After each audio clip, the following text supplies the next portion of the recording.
Hello friend, नमस्ते। हम पूनम आप सबका अपने यूट्यूब चैनल पूनम अवधि गीत में स्वागत करती है। आप सभी कैसे ना, उम्मीद करती है आप सभी बहुत अच्छे हुई हैं। हम आप सबके तरह एक बहुत प्यारा दर्द भरा है नकटा गीत लेके आई ही। हमारे गीत कैसे लाइक कमेंट करके जरूर बताओ जी।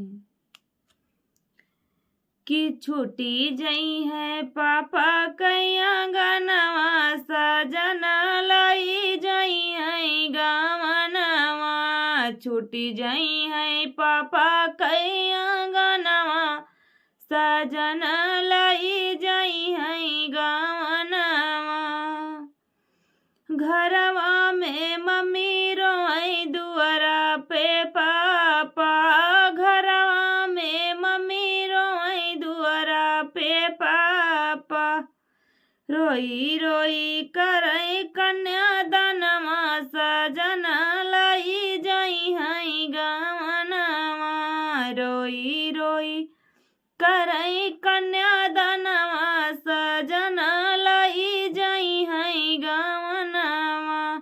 छुटी जई है पापा कैया गनवा सजन लाई जई है गावनवा।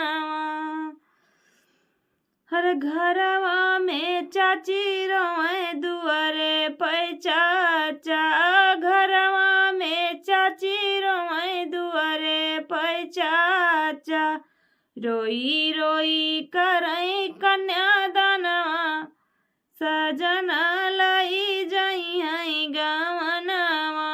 रोई रोई करई कन्यादानवा सजन लाई जई है गावनवा।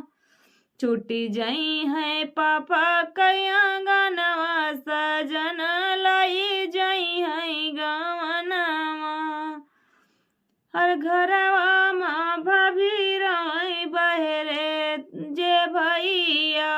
घरवा में भाभी रोई दुआरे जे भैया। रोई रोई करई कन्यादानवा सजन लाई जई है गावनवा। रोई रोई करई कन्यादानवा सजन लाई जई है गावनवा। छुट्टी जई है पापा कैया गनवा सजन लाई जई है गावनवा।